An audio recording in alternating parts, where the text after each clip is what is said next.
Hello friends, মাই veg ফুডে আপনাদের সবাইকে স্বাগত। শীতের দিনে সকালের জলখাবারে লুচি বা পরোটা খাওয়া হয়েই থাকে, তাই আজকের রেসিপি আলুর দম। ফোড়ন আলু আজকে আপনাদের সাথে শেয়ার করব।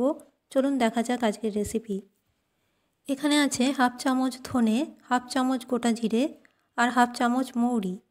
এবার একটা শুকনো কড়াইয়ের মধ্যে 3টে উপকরণ একসাথে দিয়ে 10 থেকে 20 সেকেন্ডের মতো একটু নেড়ে নিতে হবে। 10 থেকে 20 সেকেন্ড নেড়ে নেওয়ার পরে এগুলো গুঁড়ো করে নিতে হবে। আজকের রেসিপি খুবই দারুণ স্বাদের, একবার বাড়িতে অবশ্যই বানিয়ে দেখুন, ভীষণ ভালো লাগবে। এবার এগুলো গুঁড়ো করে নিয়েছি। এবার ওই কড়াইয়ের মধ্যে সাদা তেল গরম করে এর মধ্যে গুঁড়ো করে রাখা ভাজা মশলা দিয়ে দিলাম। এবার ভাজা মশলা দিয়ে এর মধ্যে দিয়ে দেব সেদ্ধ করে রাখা আলু। এখানে আগে থেকেই সেদ্ধ করে রেখেছি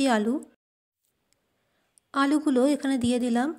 তবে এই রেসিপিতে আলু সেদ্ধটা আগে থেকে করে রাখলেই ভালো হয়। এবার আলুগুলো দিয়ে ভালো করে নেড়ে চেড়ে নেব। এর মধ্যে দিয়ে দেব স্বাদ অনুযায়ী লবণ আর খুবই সামান্য পরিমাণে হলুদ গুঁড়ো। আজকের রেসিপি ফোড়ন আলু মাত্র 5 মিনিটেই তৈরি হয়ে যায়। আজকের রেসিপি একবার অবশ্যই এই রকমভাবে বাড়িতে বানিয়ে দেখবেন। এবার লবণ আর হলুদ দেওয়ার পরে এর মধ্যে দিয়ে দিচ্ছি কাঁচা লঙ্কা কুচোনো।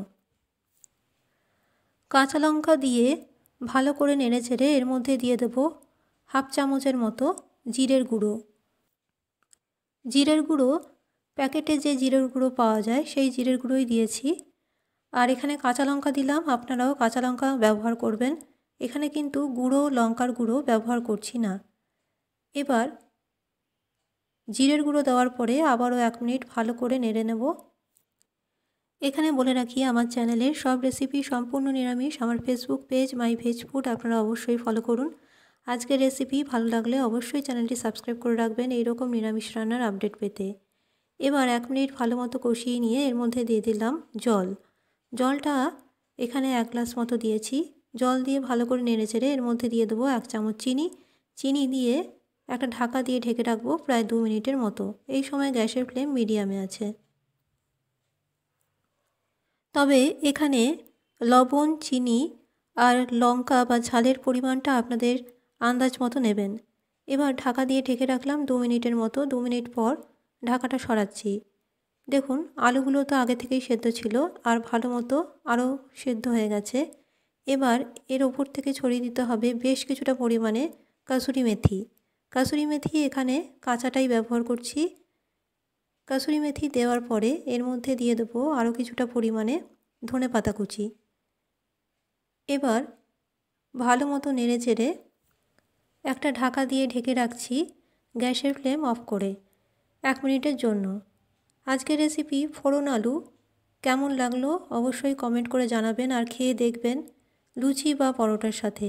আশা করি আজকের রেসিপি ফোড়ন আলু আপনাদের ভালো লাগবে। সম্পূর্ণ নতুন রেসিপি আর সম্পূর্ণ নিরামিষ। আজকের রেসিপি ভালো লাগলে অবশ্যই চ্যানেলটি সাবস্ক্রাইব করে রাখবেন, পাশে থাকা বেল আইকনটি অবশ্যই প্রেস করে দেবেন আর একটা লাইক করতে ভুলবেন না। কমেন্টে জানাবেন কেমন লেগেছে। তাহলে আজকের মতো আমার রেসিপি এখানেই শেষ করলাম। আবারও চলে আসবো নিরামিষ রান্নার রেসিপি নিয়ে। ভালো থাকবেন, সুস্থ থাকবেন, নমস্কার।